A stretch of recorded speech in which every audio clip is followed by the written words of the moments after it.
Hi Pisces, and welcome to your reading for January 20th to 26th.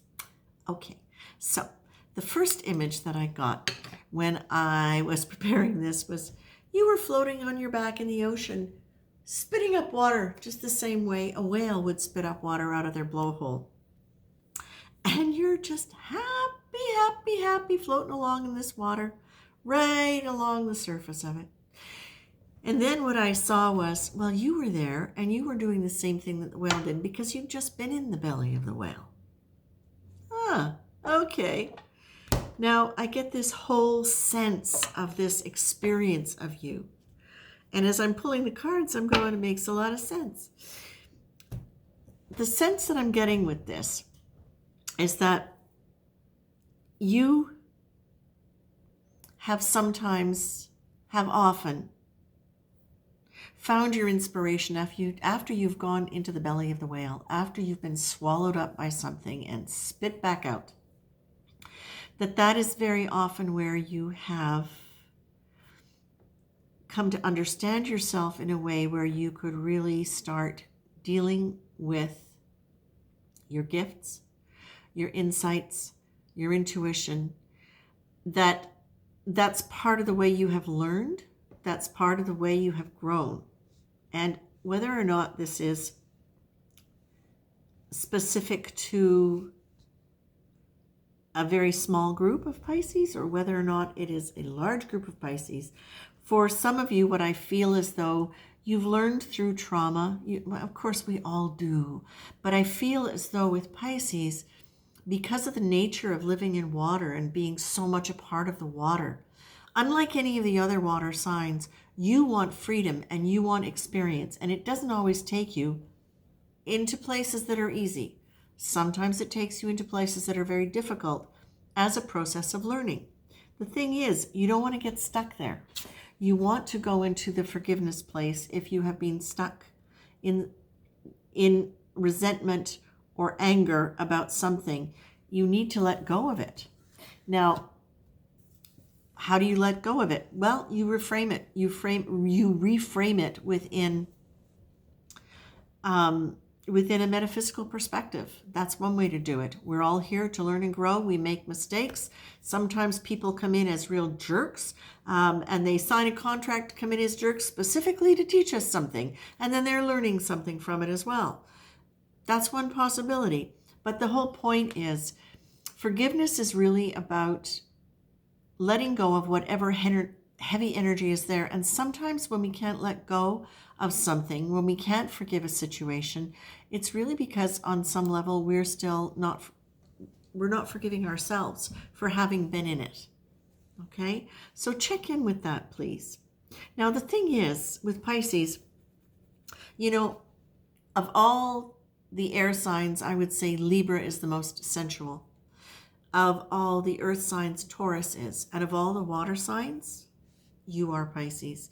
You are so in touch with your senses, with beauty, with touch, with sight, with sound, that it's almost as though I'm seeing it was just wanting to run free in the world and explore all of this stuff in all the different ways that you can experience it.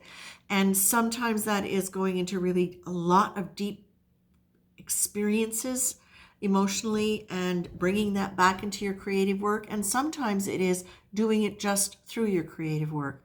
But there is a real tendency, because of your appreciation of all your senses, to be able to be very eclectic and diverse in your abilities to be able to produce things or express yourself through different mediums.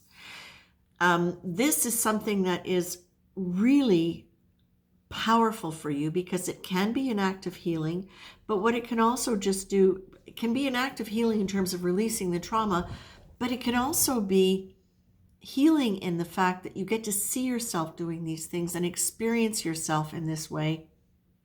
And whatever trauma may have held you back from experiencing yourself in different aspects of relationship and life, you can often heal that through art, just because it gives you a different experience of yourself and touches you into deeper feelings and emotions because you feel the emotions of your art, whether or not it's painting or sculpture or music, or it doesn't really matter. You feel it. Now, what you're being told here is one of the reasons forgiveness is so, so important is because if you're not in forgiveness, you're in resistance. And resistance, listen to resistance. I find this wonderful. Just the right amount of resistance creates the friction and stimulation that provokes momentum for change and growth. So no problem. It's one of the reasons why sometimes you beat your head against a wall, or you run into a wall. Too much resistance can create so much drag that it brings things to a standstill. All right? Resistance is a force of energy and deserves to be acknowledged and dealt with in some way, or it will continue to apply pressure and potentially cause damage to the existing structure. This could be the structure of a job, a relationship, a personality, a body, or anything that has a system of operation with parameters and boundaries. Okay? So when you're in resistance and you've gone past that point of it just being stimulating you to grow, that's where you look at where are you holding on to old energy. Now, we're going to use forgiveness specifically because it's come up and therefore I'm paying attention to it. But forgiveness, the need to forgive, struggle and resistance. When you're in resistance, that's when you struggle. So if you're in resistance, if you find yourself struggling with anything, check out where you are holding grudges, holding resentments. Could be towards yourself as well, but really look at the world around you where you have maybe run into experiences that have been something you're still not really at peace with. And then bring in compassion, which is also a very, very high energy. And you're being asked to be fierce about this. Like, if something is holding you back, do you want to focus on the problem? Do you want to exacerbate that problem by not forgiving, by going on with that heavy energy of resentment and blame? Because that's what happens when you don't forgive. It keeps going around in you, tying up your energy and pulling your frequency down. You don't want to do that. That's not good for you. That doesn't create momentum. That only allows you to create from a very, very low frequency. It's only in the healing that you really create something magnificent. Do you want the problem? Do you want the solution? That is basically saying, if you're stuck in a state of resentment and non-forgiving, are you playing with it in your mind, which is your great cosmic cookie cutter that determines how you're going to manifest the world around you? Do you want to be focusing on what was wrong, or do you want to be aiming for what was right and fill your mind with that? What was right, not necessarily about that situation, because maybe for you there was nothing right about it, but do you want to focus on where you'd like your life to be and how you'd like to feel? Do you want to make a choice about dropping something that's pulling you back, that's holding you down? You might need to learn from it. In order to do that, you might need to understand something about yourself, but it might just have become habitual thought and just going over the same thing again and again, the way neural patterns do. So the thing is also that, these kinds of energies tend to unground you. And in the process of trying to get away from that, sometimes it can create a chaotic kind of energy. And that's a hard place to create out of. I mean, you can, but you need to keep your focus. Do you want the problem? Do you want the solution? Where do you want to go? If you're in chaos, stay grounded in what you would like to feel.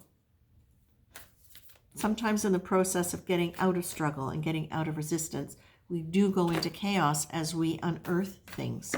And so if that happens, what you're being asked is just try to let it be. Stay centered in it. Okay? Don't reject, because that's just more resistance. That creates more struggle. Just let things be the way they are. Keep your focus in the center. Keep your mind clear. Notice how you're speaking. And look at whatever is going on in your head that is holding you back. Who said it? And who's still saying it? Is it you? And why does it have to be that way? Why can't it change? Why can't this change for you? Okay? You're being asked to be fierce and to have compassion. There's an empathy which allows for a gentle, kind approach, nudging us more to move away from the need to blame and judge and more towards the desire to simply understand. You know, your art is magnificent. Your ability to create is there, and it's magnificent. And all of that, you know, all of that beauty, all of that creation, that's so connected to divine. That is so much the doorway into higher frequency, deeper understanding, fulfillment, love, peace, and joy. And Pisces, you've been in enough whale bellies. You don't need to go there anymore. You know, you can just swim around, look at the coral, dive down, come back up for air, rest on a rock.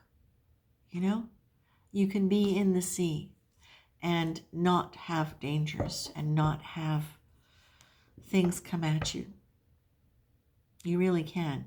That's got to be your choice. What do you choose? Okay? It's actually a really good thing. That's it, Pisces. I'll be back.